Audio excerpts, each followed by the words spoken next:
The Neighbor Who Watched. Fatal attraction with deadly consequences. Criminal story. Carla had always been someone who preferred the predictable to the unpredictable, the quiet to the loud. She had settled into her life in the small suburban neighborhood of Willowbrook with an ease that only comes when one is at peace with their surroundings. The tree-lined streets, the well-maintained houses, and the hum of distant conversation were all a comfort to her. Willowbrook wasn't a town that rushed.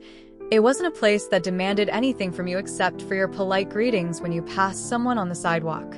People didn't intrude into one another's lives here. And that was exactly how Carla liked it. Before we can continue, if you love crime stories, subscribe to this channel to help up creating amazing stories. Now, let's continue.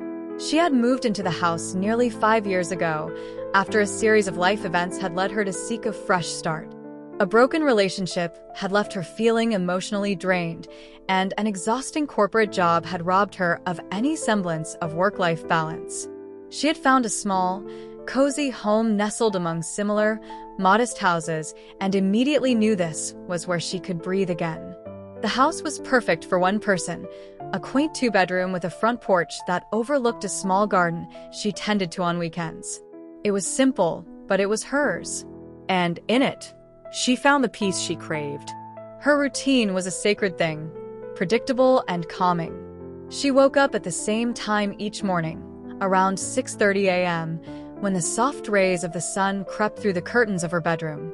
She enjoyed a slow breakfast, sometimes a cup of tea, sometimes a piece of toast with marmalade, while she scanned the morning news on her phone. The rhythmic flow of this daily ritual had become a part of her, like the ticking of a clock, something she could rely on. Her commute to work was brief, just a short drive to the local independent bookstore where she worked as a sales assistant. The job was not glamorous, but it suited her perfectly. She had always loved books, the smell of paper, and the quiet hum of a store where every customer came in to find something that sparked their imagination. Her days were spent organizing shelves, helping customers, and recommending books to the regulars who came in with specific requests. The bookstore was a hub for local bibliophiles, a small but cherished institution in the community. Many of the customers were familiar to Carla. She had seen them every day for years, their faces as much a part of the store as the books on the shelves. She knew their tastes, their quirks, and their preferences. It made her job easy in a way, and she appreciated that simplicity. There was no high-pressure sales pitch here, just a love of books and a quiet connection between herself and the patrons. At the end of the workday, Carla returned home to her small sanctuary. She would often take a walk around the block to clear her mind before settling in for the evening. Her neighbors were friendly, but not overbearing. She had a few acquaintances in the neighborhood, but nothing more than a brief chat here and there. No one pushed for deeper connections, and Carla was content with that. Her closest neighbor was Jared, who lived in the house next door. Jared was a man in his early 40s, tall with unkempt dark hair and an easy smile. He was quiet, but polite whenever their paths crossed. They would exchange pleasantries, perhaps a comment about the weather or a brief discussion about neighborhood events. There was nothing extraordinary about Jared. He was one of those people you saw around but didn't really know. He seemed content with his own company, much like Carla. Their interactions were always brief, and Carla never thought much of it. Jared kept to himself for the most part, his house impeccably tidy, his lawn always neatly trimmed. He had a garden in the back, which he tended to during the weekends. Carla had noticed that he had a habit of spending a lot of time outside, often sitting on his porch with a book or his laptop, always with an air of quiet contemplation. She admired his calm demeanor, but that was the extent of her interest. He was just another face in the neighborhood, nothing more, nothing less. But there was one thing that Carla did find unusual about Jared. He never seemed to have any visitors. While other neighbors would host family gatherings or weekend barbecues, Jared's home was almost always silent, save for the occasional sound of his lawnmower or the clinking of a rake as he worked in his garden. It was not that he was unfriendly, but rather that he was perpetually alone. And Carla had, on more than one occasion, wondered about that. She had never asked him about it, of course. People's private lives were their own, and she had no interest in prying. Still, it was one of those oddities that lingered in the back of her mind. But life went on, and these small details faded into the background of her otherwise contented routine. She had more important things to focus on, like her job or her quiet evenings spent curled up on the couch, reading novels or watching documentaries. The world outside her front door felt like something distant, almost irrelevant to her life. Carla's evenings were the best part of her day. After dinner, she would make herself a cup of chamomile tea, then retreat to the living room where she would either read or binge-watch her favorite shows. There was a comfort in the predictability of it all, in knowing exactly how the night would unfold. She wasn't one to go out much. Her social circle was small, limited to a few friends from work and an occasional dinner invitation to catch up. But more often than not, she enjoyed the quiet solitude of her home. It was during one of these peaceful nights that Carla first noticed the envelope under her door. She hadn't been expecting any mail that evening, so the small, unmarked envelope caught her off guard. She bent down, picked it up, and turned it over in her hands. The paper was a heavy cream-colored cardstock, slightly textured, and there was no return address, just her name written in elegant, flowing script. The handwriting was unfamiliar, but it was neat, almost too perfect. She hesitated for a moment, wondering if it was from someone in the neighborhood, perhaps a notice about an upcoming community event or a flyer for a local charity. But as she opened the envelope and pulled out the letter, her heart skipped a beat. The words on the page were simple enough, yet they felt unsettling in their directness. "I hope this note finds you well, Carla. I see you often as I walk past your house, and I wanted to take a moment to tell you how truly beautiful you are. It's rare to see someone with such grace and kindness in this world. You are a breath of fresh air in an otherwise mundane place. I hope we can meet someday. Until then, I'll be here, quietly admiring you." The letter was signed simply, "A friend." Carla was taken aback. She read the words again, trying to make sense of them. The compliment wasn't offensive, but there was something off about it, something that made her skin prickle. The fact that someone had noticed her, someone she didn't know, made her uncomfortable. She lived a relatively solitary life, and for someone to be watching her without her knowledge felt invasive. She hadn't noticed anyone lurking around her house, hadn't seen any signs of someone following her, but the letter seemed to imply otherwise. How else would this stranger know so much about her? Her first instinct was to dismiss it as the work of an overzealous admirer or someone with a passing infatuation. People did strange things, after all, and there was always a chance this was just a harmless, if odd, note. But she couldn't shake the feeling that there was more to it. Her mind raced with questions. Had someone been watching her for a long time? Who could it be? Was it someone she knew? She tried to ignore the unease that crept over her, telling herself she was overreacting. The following days brought more letters, each one becoming slightly more personal, more intimate. The sender seemed to know small details about her routine, what time she left for work, what she wore, when she took her walks around the neighborhood. They were written in the same flowing handwriting, each note signed, "Your secret admirer." Each letter seemed harmless at first, but the tone shifted slowly, from polite admiration to something more insistent, more unnerving. The sender seemed to be counting the days since they last wrote, commenting on how they hadn't seen her at the bookstore or how they missed her presence in the neighborhood. The idea that someone was keeping such close tabs on her made Carla's stomach churn. But the truth was, she didn't know who it was. She didn't know if the person writing to her was a neighbor, someone from her workplace, or even a stranger who had simply taken a strange interest in her.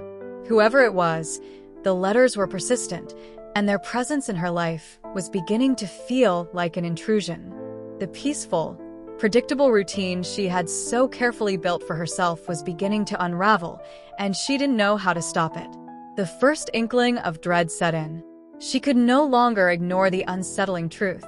Someone was watching her, someone who knew far too much. And with that realization, her life, which had once been simple and calm, began to feel like a trap. As the days stretched on, the letters began to feel less like harmless notes and more like a slow, tightening noose around Carla's sense of comfort. Each letter that appeared under her door seemed to dig a little deeper into her routine, into her life. At first, she tried to brush it off, assuming it was just a one-time occurrence. After all, who hadn't experienced a harmless crush or the flattery of an anonymous admirer. She had even laughed at herself for being paranoid. But as the letters continued to arrive, their content growing more familiar, more unsettling, Carla began to feel an odd sense of entrapment. Someone out there was watching her, and it was no longer just the thought of a harmless admirer. It had become a constant, looming presence in her life. Each note arrived at unexpected times, on her way home from work or just before she went to bed. They were carefully placed, sometimes under her door, sometimes slipped into the mailbox she kept at the end of her driveway. The handwriting was always the same, elegant, flowing, almost too deliberate. She had never been able to recognize the style, and it only made the letters that much more enigmatic. The writer had a way of making her feel both seen and unseen at the same time. It was as if they knew every detail of her life, without her ever having to speak a word to them.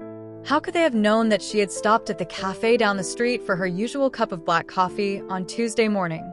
Or that she liked to walk to the park around 5:30 p.m. on Wednesdays, when the sun was low and the weather cool? The letters grew more personal with each passing week, and Carla's initial amusement began to transform into something far more uncomfortable. By the third letter, the tone had shifted from the innocent admiration she had initially read in the first one to a more obsessive, intimate nature. The writer now referred to specific moments in Carla's life. It was as if they had been following her, taking note of her every move. One evening, after receiving a letter that mentioned how lovely she looked in the green dress she had worn to the bookstore earlier that day, Carla stood in the middle of her living room, her heart thumping loudly in her chest. She hadn't realized how visible she was, how much of her life was laid bare to someone who watched from the shadows. The realization was jarring. "I noticed you at the bookstore today, Carla," the letter read. "You looked so beautiful in your green dress. I wish I could have been there to walk with you down the aisles, to share in your love of books. I envy the way you move so gracefully, your soft laughter when you help someone find the perfect book. I know we're meant to meet one day soon. I can't wait for the day when you finally see me the way I see you." The statement was so oddly intimate that Carla felt exposed, as if the writer knew her better than she knew herself. She hadn't spoken to anyone about the dress she had worn, hadn't posted anything about it on social media.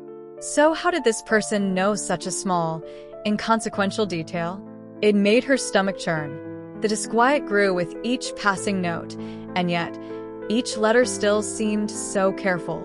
There was nothing overtly threatening in the words, no demand for attention, no threats or veiled warnings. But the implications of the letters were undeniable.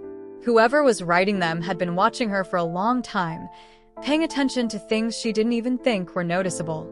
Carla began to feel a deep sense of discomfort whenever she left the house.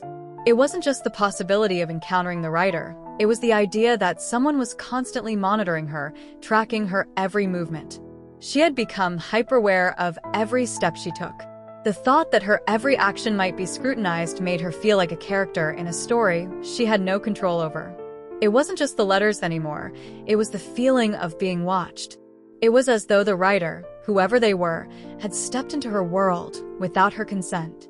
And now, she felt trapped in a narrative she hadn't chosen. Despite the discomfort, Carla continued to read the letters. Something in her mind, perhaps a curiosity, perhaps an unwillingness to confront the reality of the situation, kept her from discarding them. They were unsettling, yes, but they were also oddly alluring. There was an undeniable intrigue in them, a mystery that gnawed at her. Who was this person? Why had they chosen her? What did they want from her? She couldn't help but wonder if this was simply the work of an overzealous admirer, or if there was something deeper, more disturbing, at play.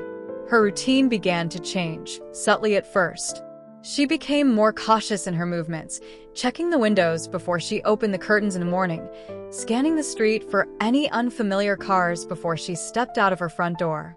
She started to take different routes when she left for work, taking a longer detour just to avoid being in the same place at the same time as she had been in the past. It was an exhausting way to live, always second-guessing herself, always looking over her shoulder. But she felt it was necessary. She didn't want to be caught unaware again. It wasn't long before the letters took a more direct turn. The tone shifted again, becoming more insistent, more desperate. One evening, she received a letter that sent a chill through her entire body. The writer now referred to their desire to meet her in person. Not just a casual meeting, but a demand for connection. "I've been patient, Carla," the letter read, "but I can't wait any longer. I need to see you, to talk to you. I want you to know the truth about how I feel. I know you must feel the same way, deep down. Don't deny it. You felt my eyes on you. I know you've been thinking about me too. I'm not going anywhere, Carla. I'll be right here, waiting for you, until you're ready to acknowledge the truth." The words felt like a knife in her chest. It wasn't the first time she had been made to feel like the object of someone else's desires, but it was the first time someone had been so brazen in declaring it. The unsettling mixture of admiration and expectation was more than she could bear. The writer was no longer hiding behind polite words. They were demanding something from her. They weren't asking for a relationship or a friendship. They were demanding her acknowledgement, her attention. And if Carla didn't give it, they seemed to suggest they would make her notice them, one way or another. That night, Carla barely slept. Her mind raced as she considered her options. She didn't want to confront the reality that someone had become obsessed with her, someone who was so immersed in their own feelings that they couldn't see the danger in it. She tried to reassure herself that it was harmless. It had to be harmless. The writer hadn't done anything overtly threatening yet, and surely there was some misunderstanding at play. But the longer she thought about it, the more she realized that it was no misunderstanding. This person had been carefully watching her, mapping out her every move, and their growing insistence made it clear that they weren't going to stop until they got what they wanted. Carla began to think back to Jared. Could it have been him all along? She had seen him more frequently lately, not in an overtly suspicious way, but just enough to make her wonder. He would be out in his garden or sitting on his porch at odd times, always watching the street, his eyes fixed on her house. It wasn't that he seemed hostile, but there was something odd about the way he lingered, as though he was waiting for something or someone. She tried to push the thought from her mind. Surely she was overthinking things. Jared was quiet, reserved, and harmless. But the coincidence of it all was hard to ignore. With the letter's demands ringing in her ears, Carla knew she had to take action. She couldn't keep pretending that it was all just an innocent misunderstanding. The writer's obsession with her had crossed a line, and now it was consuming her thoughts, her every waking moment. She couldn't stay in this limbo of unease any longer. Something had to be done. She considered going to the police, but the idea felt overwhelming. She didn't want to make a fuss over what might just be an infatuation. But as she held the letter in her hands, she realized she was no longer in control of the situation. Whoever was behind this wasn't interested in keeping their distance anymore. They wanted more, and that realization made her blood run cold. In that moment, Carla knew something had to change. She couldn't continue living in this state of constant fear and suspicion. The writer, whether it was Jared or someone else, wasn't going to stop. And Carla, for the first time in a long time, realized that she was no longer the one in control of her own life. Carla had always prided herself on her ability to maintain control over her life. She had cultivated a world of routines, quiet comfort, and familiar faces. But as the days wore on and the letters continued to arrive with increasing frequency and intensity, Carla realized that control was a fragile thing. The lines between what she knew to be safe and what had become dangerously unknown began to blur. She could no longer ignore the fact that someone, somewhere, was watching her. It had stopped feeling like an innocent crush or a fleeting infatuation. It had become a persistent, creeping force that threatened to overtake everything she held dear. The feeling of being under surveillance, the knowledge that someone was out there with a quiet obsession, became an ever-present weight on her shoulders.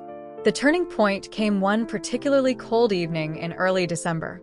Carla was returning home from work, having closed the bookstore for the night. It was already dark by the time she reached her front porch, the sky a blanket of ink above her. The chill in the air made her quicken her pace, eager to get inside and retreat to the warmth of her home. As she approached the door, She noticed something different. A package was waiting for her on the doorstep. At first, she thought it might be a misplaced delivery for one of the neighbors, but then she saw the familiar handwriting on the tag. For Carla. Her heart sank as she bent down to pick it up.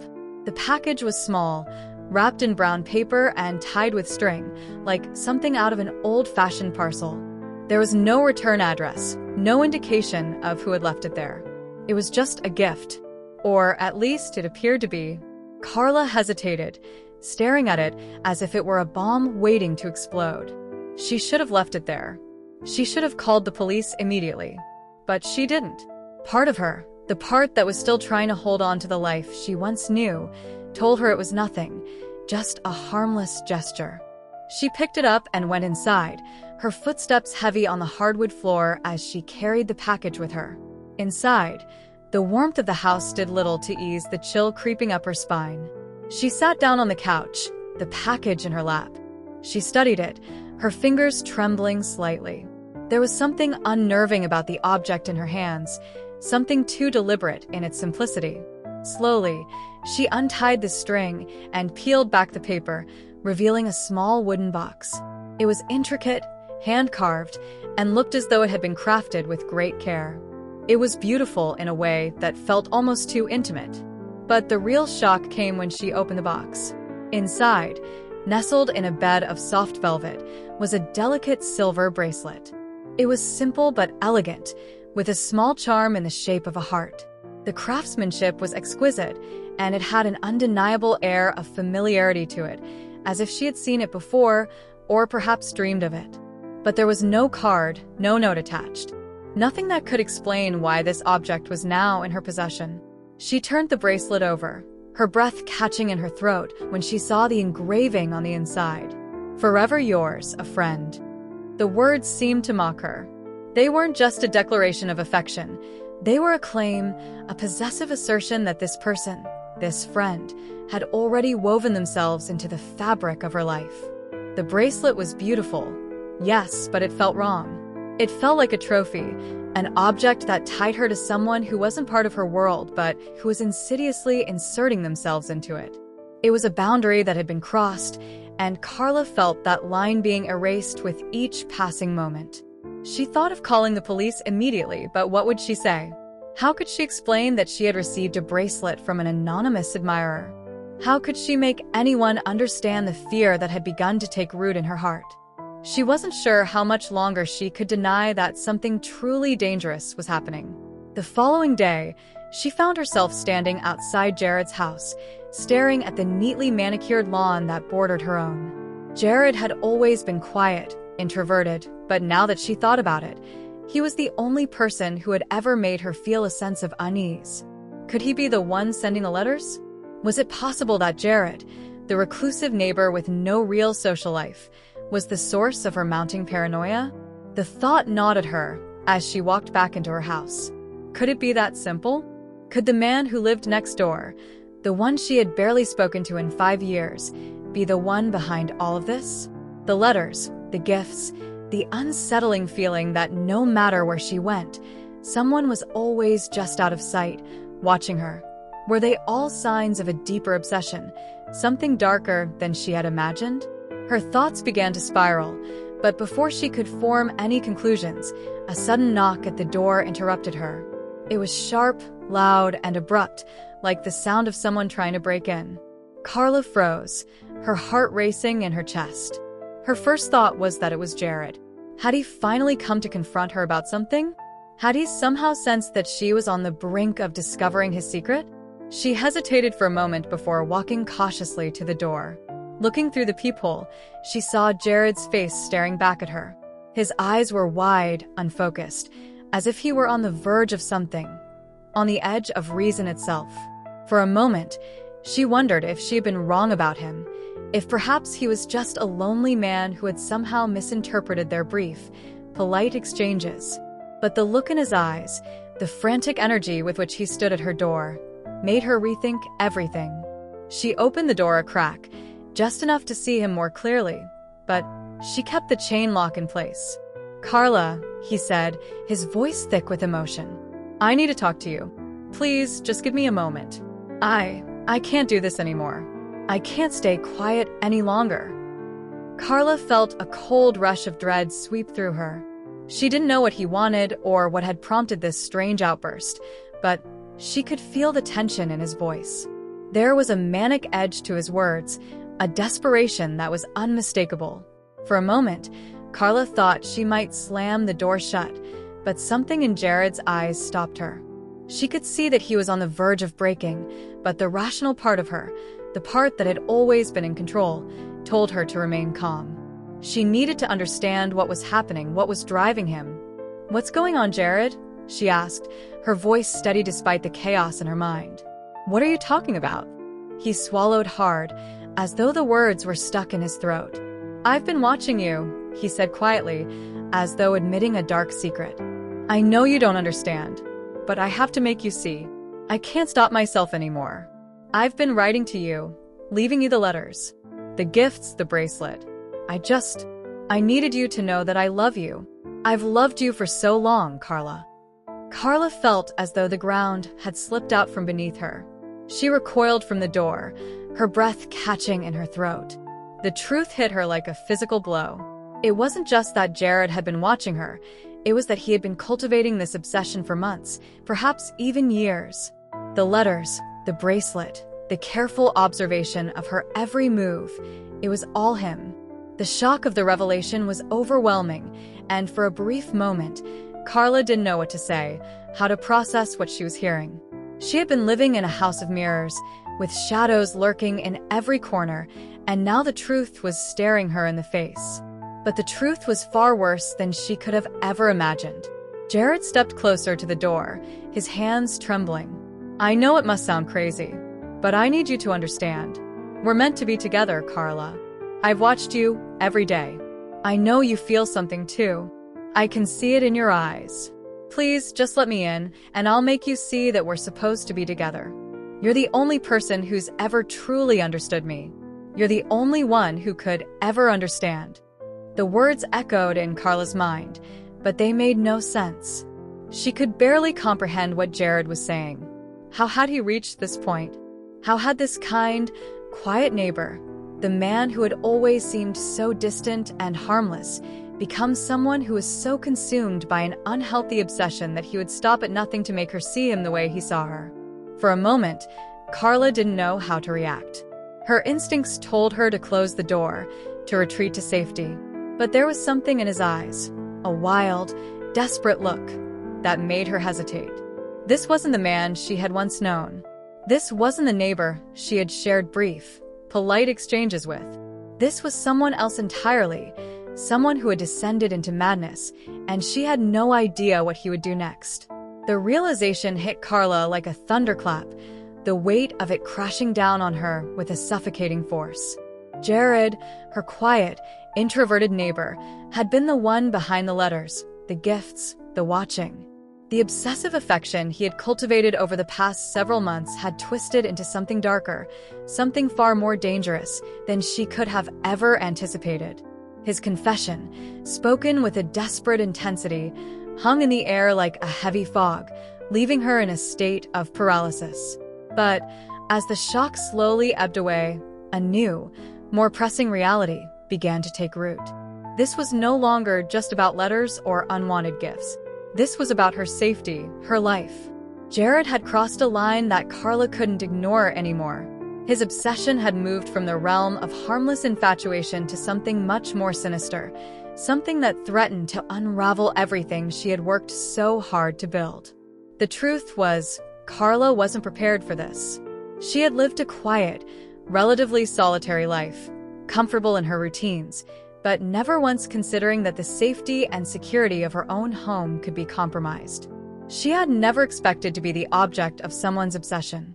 She had always been just a little bit too guarded, a little too careful to invite such unwanted attention.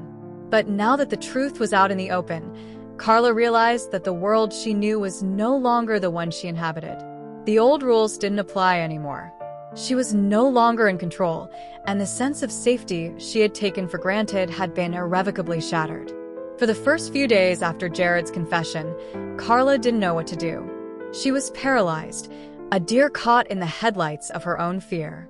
She didn't want to believe it, didn't want to accept that her quiet, unassuming neighbor was capable of such behavior. But deep down, she knew that the evidence was undeniable. The letters, the gifts, the strange, obsessive way he had been watching her, everything pointed to the same conclusion. Jared had been planning this for far longer than she had realized, and now he expected her to acknowledge him, to reciprocate his feelings. The way he had spoken, the way he had pleaded with her, made it clear that he had no intention of stopping until she did. But Carla couldn't reciprocate his feelings. She didn't feel the same way, and she never would.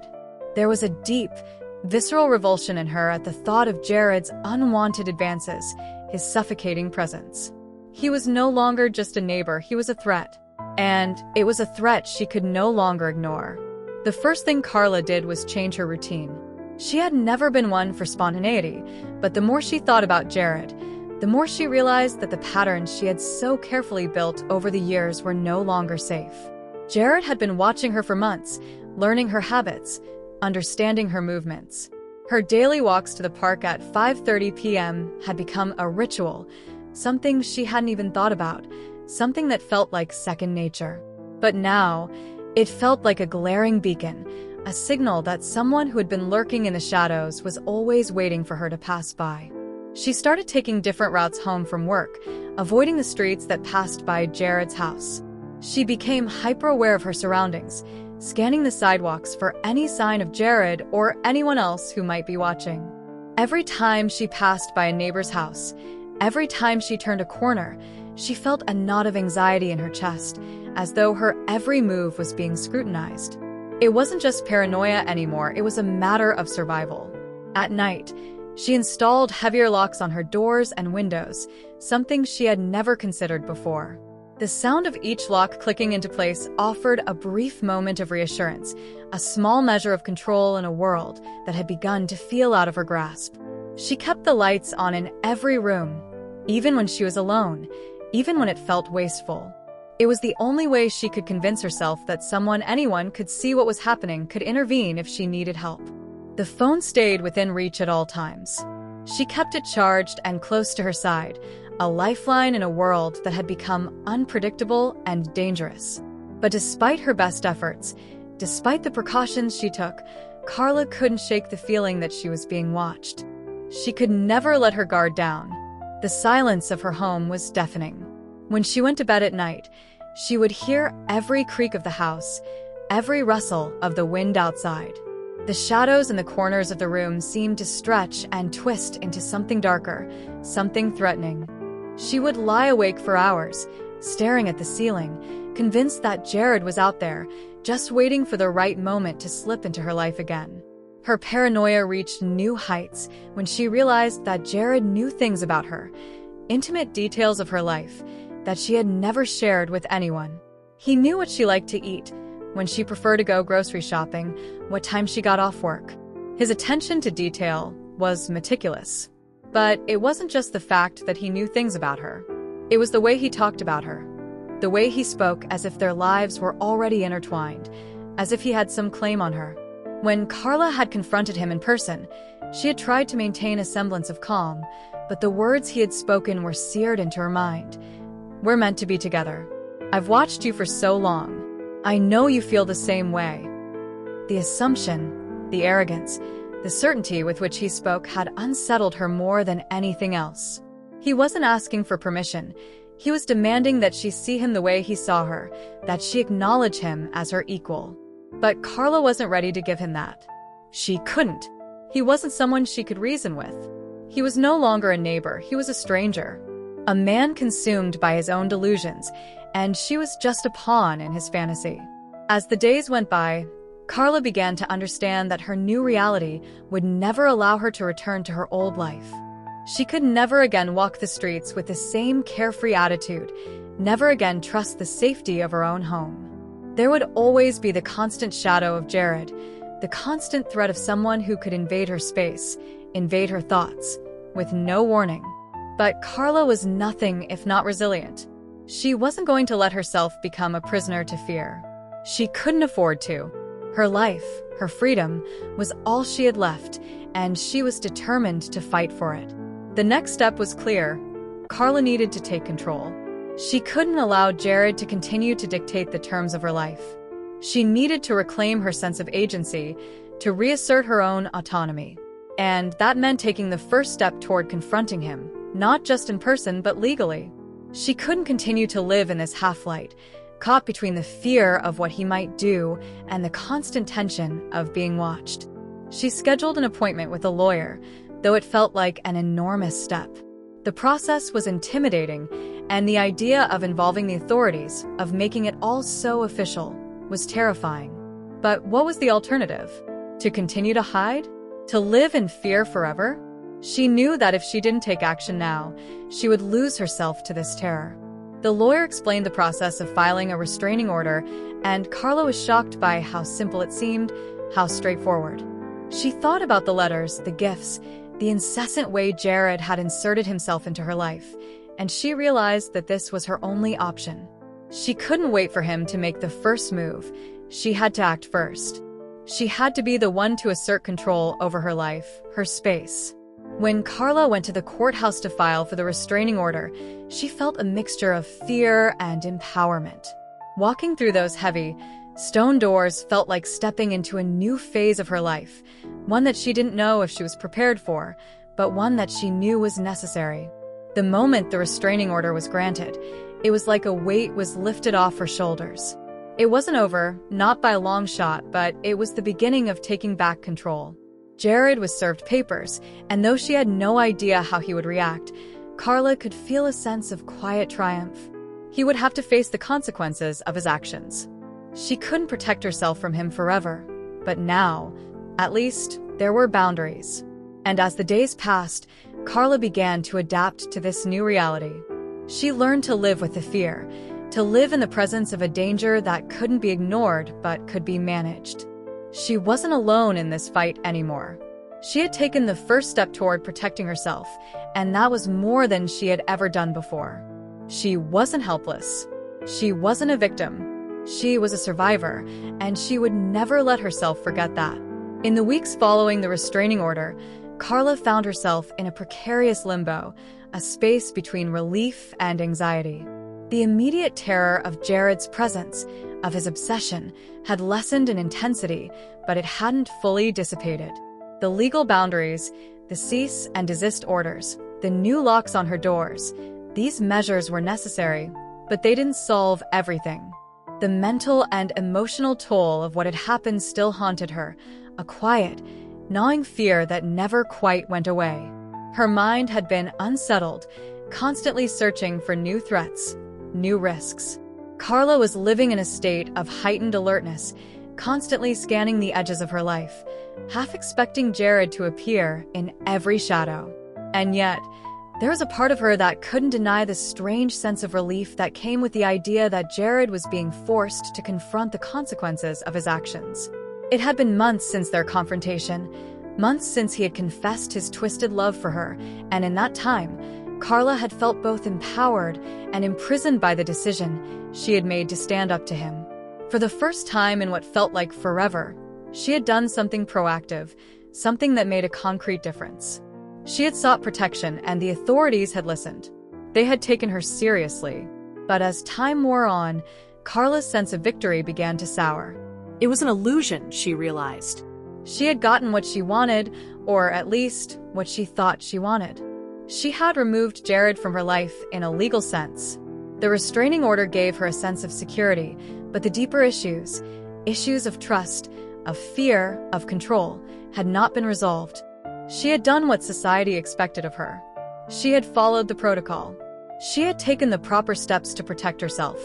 She had gotten what she wanted, the end of Jared's stalking. But was that really the end of it? Was that all there was? The truth was that Carla had never fully understood the complexity of her own feelings. She thought she wanted a return to normalcy, a restoration of her quiet, predictable life.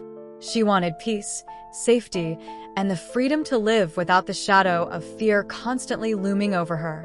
But even as she felt a sense of victory, she began to realize something unsettling. Jared's obsession had changed her.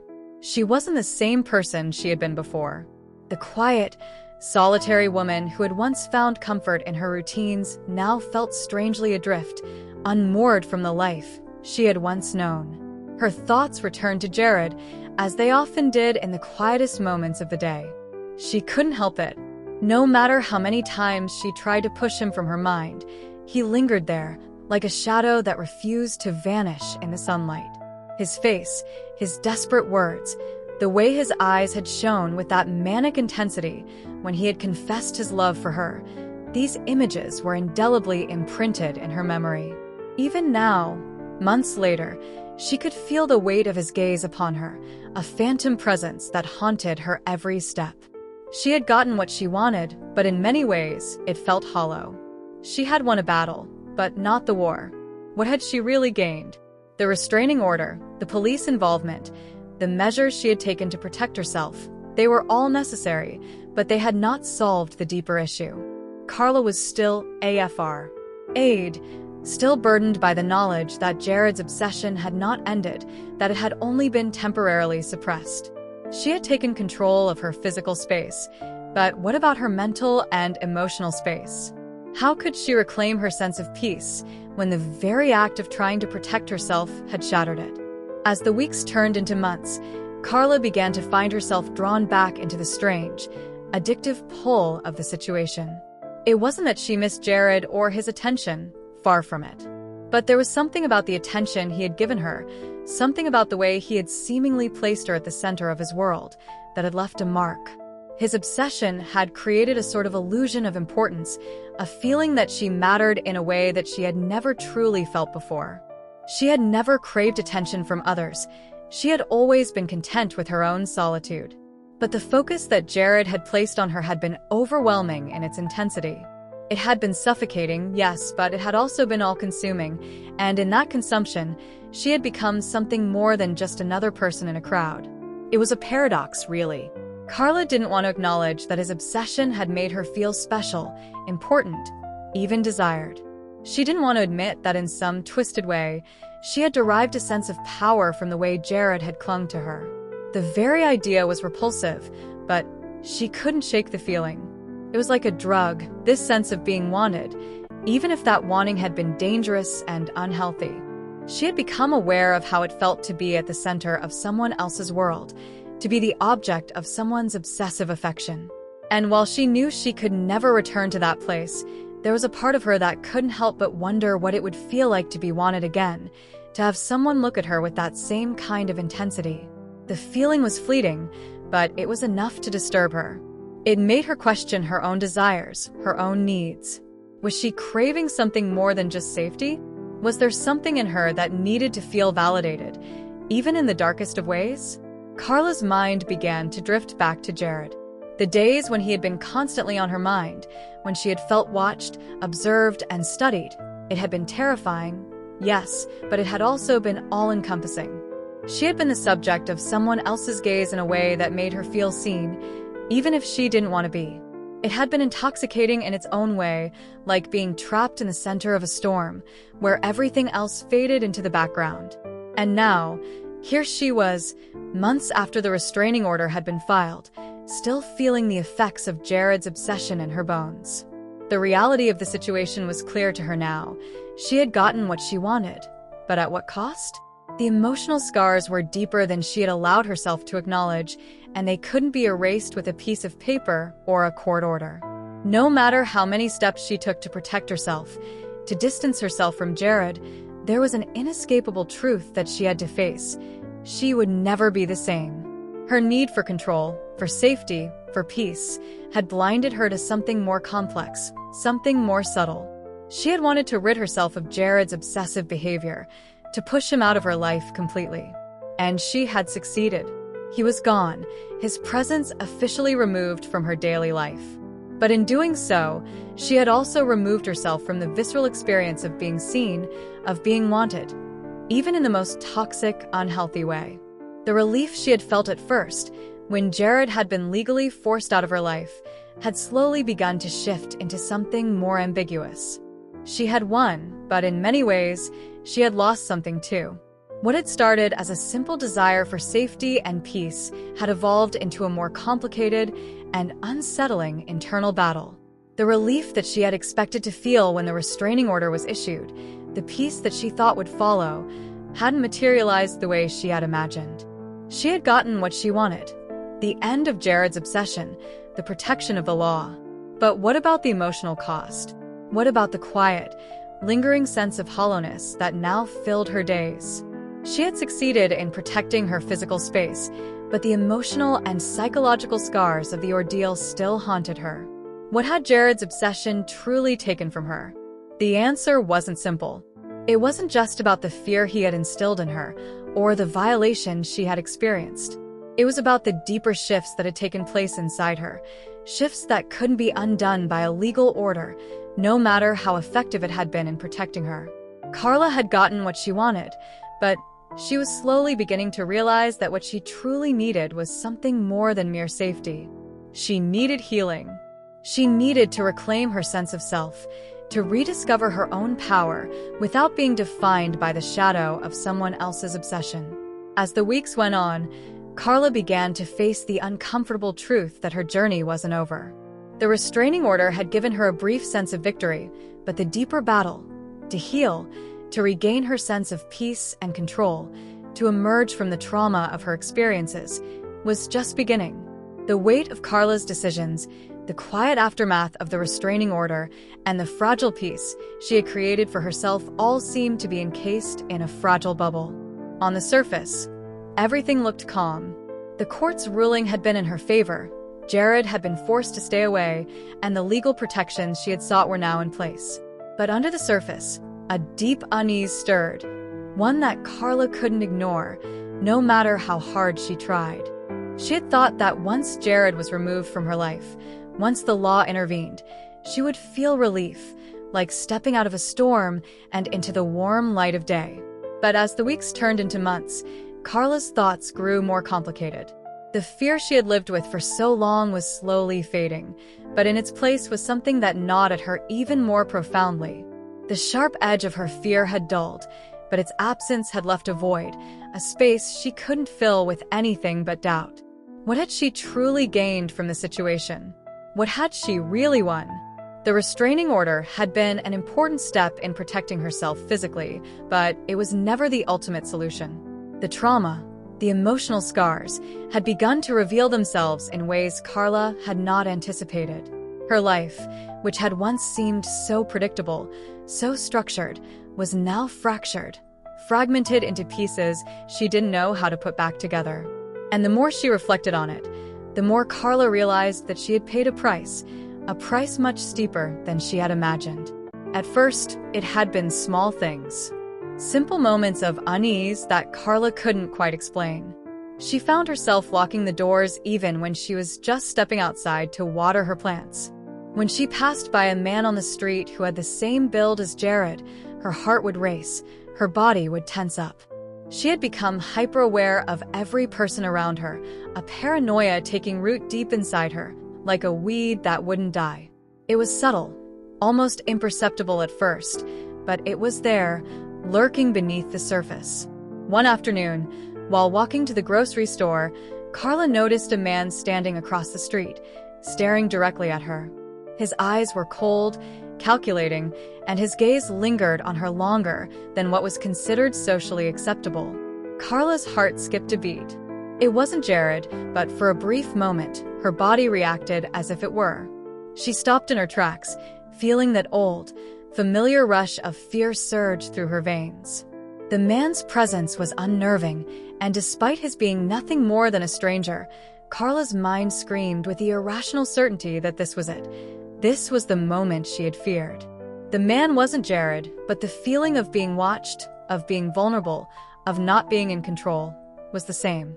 She quickly looked away, forced herself to breathe, and tried to continue walking, but the uneasy feeling lingered long after she had passed him. Was this it? Was this the price of her victory? This constant low-grade hum of fear, the feeling that no matter how far she ran, no matter how many locks she installed, she would always be looking over her shoulder, wondering if someone was watching her? The psychological toll of being stalked, of living under constant surveillance, had begun to unravel Carla's sense of self.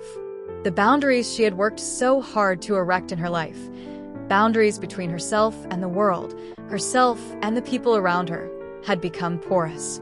They no longer protected her. They had been violated, shattered, and now they were nothing but thin walls, flimsy defenses against a world that had become increasingly terrifying. It wasn't just the fear. It wasn't just the lingering dread that had begun to settle into her daily life. It was the profound loss of innocence, the subtle but undeniable shift in the way she viewed the world around her. Before Jared, Carla had been content in her solitude. She had lived a quiet, somewhat withdrawn life, but it had been hers, and she had felt safe in it. After everything had happened, however, it was as if the walls had closed in on her. She felt like an outsider in her own existence, like she could never truly trust anyone or anything again. In the weeks after the restraining order was filed, Carla began to notice how the people around her treated her differently. At work, her colleagues seemed more distant, awkward around her, as if they could sense the shift in her personality, the scar that was no longer visible but was still deeply present. The whispered conversations, the concerned looks, they made Carla feel like a stranger in her own skin. It wasn't that anyone had said anything overtly cruel or judgmental. They didn't need to.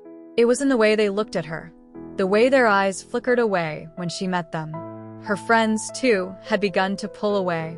They asked her how she was doing, but their questions always seemed to come from a distance, caring but distant, like they weren't quite sure how to approach her. Carla could sense their discomfort, their unease around her. It was as if her trauma, her ordeal, had somehow infected her in ways that she couldn't explain. People didn't know what to do with someone who had been stalked. They didn't know how to relate to someone who had lived through that kind of terror. The disconnect between them and her grew as the weeks stretched on, and Carla found herself retreating further into herself. She didn't know how to bridge the gap. She didn't know how to explain that, although Jared was gone, the scars of his obsession remained, hidden but ever present. And then there was the feeling of isolation, the sense that she could never again return to the life she had known before. Jared had invaded that life so thoroughly, had crossed so many boundaries, that it seemed impossible to go back to the way things had been. Even the small, mundane things she had once taken for granted, like walking down the street without constantly scanning the crowd, felt out of reach. The very idea of normalcy had become elusive. She couldn't help but wonder if she was forever marked by what had happened to her, as if some invisible stain had been left on her soul, a mark she would never be able to wash away. It wasn't just the fear or the isolation, though. It was the way that Jared's obsession had warped her view of herself. The way he had made her the center of his world, even if it was through a lens of control and manipulation, had left a residue. Carla had always been independent, a woman who had prided herself on her ability to exist outside of others' expectations. But now, after everything that had transpired, she found herself questioning her own sense of self-worth. Was she enough? Had she been worthy of the attention he had lavished on her, even in the form of his twisted obsession? And if she wasn't enough for him, what did that say about her? There were days when Carla didn't recognize herself. She would look in the mirror and see someone who had been profoundly altered by the experiences she had lived through. The self-assurance she once had, the quiet confidence that had come from her own independence, had been eroded. She had been forced to confront her vulnerability in ways that had shaken her to her core. The emotional price she had paid was far more severe than she had ever anticipated. And then came the worst realization of all, that, in a way, she had become the thing she feared the most. She had become vulnerable, and not just in the sense of physical safety, but in a deeper, existential way. She had allowed herself to become entangled in Jared's obsession, to be drawn into the gravity of his fixation, and in doing so, she had lost a part of herself. It wasn't just her safety that had been compromised, it was her very sense of self. And now, even after the legal protections had been put in place, that loss lingered, haunting her in ways that no restraining order could ever remove. Carla had made the right decision in seeking legal protection. There was no doubt about that. Jared's obsession had become a danger to her life, and she had done what she needed to do to protect herself. But in the process, she had discovered that there was no clean escape from trauma. The psychological scars, the self-doubt, the fear, it all lingered long after the immediate threat had been dealt with. She had gotten what she wanted, her safety, her freedom, but at a cost. A heavy cost. She couldn't undo what had happened, couldn't rewind the clock and unsee the things she had seen. But she could try to rebuild. Slowly, one day at a time, she began the long process of reclaiming herself. It would take time, more time than she cared to admit, but she had learned that healing wasn't a linear process. It was jagged, uneven, sometimes painful, but it was the only path forward. She had paid a price, but she was still here. And that meant something. It meant that she wasn't defined by the ordeal she had faced. She wasn't just a victim of Jared's obsession. She was a survivor, someone who had faced the darkest parts of herself and was now learning how to rebuild from the ashes. It had been almost a year since the night Jared had forced his way into her house, and the case had been closed. The courts had ruled in her favor. The restraining order had been issued, and the echoes of that dreadful night had faded, at least in the legal sense. Carla had done what she needed to do to protect herself. The immediate danger was gone, and she had found a new rhythm in her life. It was as if a door had been opened to a new chapter, one where her focus shifted from survival to rebuilding, reclaiming, and, most importantly, rediscovering her own sense of peace. But despite the outward calm, the quiet return to routine, Carla could never shake the feeling that something inside her had fundamentally shifted. It wasn't as if the memories of Jared had disappeared entirely. They lingered in the corners of her mind, like the distant hum of a never fully silenced alarm. But over time, the intensity of those memories lessened. The panic she once felt at every unfamiliar face, every unwanted glance, faded into a more manageable wariness. Carla had come to realize that this would be her new reality, one where she was constantly vigilant, but not paralyzed by fear. She returned to her apartment, to her daily walks to the coffee shop, to her interactions with her colleagues, but it wasn't the same. The version of herself that had walked these streets a year ago, carefree and isolated in a way she had once cherished, was gone. That woman, the one who had moved through her world with quiet assurance, had been replaced by someone who was more guarded, more introspective, and more aware of the fragility of the world around her. The weight of her trauma had not disappeared. It had simply become a part of her, a quiet undercurrent running beneath the surface of her existence. Carla didn't resent this change, not anymore. She understood it, accepted it. Healing wasn't about erasing the past. It was about living with it, incorporating it into her understanding of who she was, and building from there. She could no longer pretend that her life was as it had been before Jared's obsession, before the chaos and terror had entered her world. But she could still build something new from the wreckage. She had grown more attuned to her own needs. For the first time in years, Carla allowed herself to truly feel her emotions without burying them beneath the veneer of strength. In the past, she had always been the quiet one, the reserved one who kept her feelings hidden beneath a cool, almost distant exterior. But Jared's obsession had shattered that. It had forced her to confront her vulnerabilities in a way she had never anticipated, and it had left her grappling with the truth that to heal, she had to acknowledge her pain. Carla started to talk more openly with her friends. She had been hesitant at first, afraid that they wouldn't understand, or worse, that they would pity her, but she had learned that real connections could only be formed when she let people see her for who she truly was, scars and all. She began opening up to them, telling them about the nightmares, the paranoia, the sense of being violated. It was uncomfortable, at first. She worried that they might see her differently, might treat her like a fragile thing that could break at any moment. But to her surprise, her friends didn't shrink away. They listened, they supported, and most importantly, they didn't judge her. Slowly, she began to rebuild the social ties that had frayed in the wake of Jared's obsession, and with each conversation, she felt more connected to the world outside her own mind. One of the first signs that she was truly healing came when she started to trust people again. It wasn't the same trust she had once had, naive and untested. It was more cautious, more guarded, but it was still there. She could meet someone's eyes without the flicker of suspicion, could walk down the street without scanning every passerby for signs of danger. She no longer felt like she was constantly living in a state of fight or flight. She could move through her life again with a sense of control, but not one defined by fear. She had learned, through the pain, that she could live in the world without letting it consume her. It was also during this time that Carla returned to the very thing that had once brought her comfort, her writing. Before everything with Jared had happened, she had kept a journal, filled with observations about her daily life, her thoughts on books she'd read, her hopes for the future. Writing had always been her refuge, her way of processing the world, and after Jared, it was one of the few things that still made sense.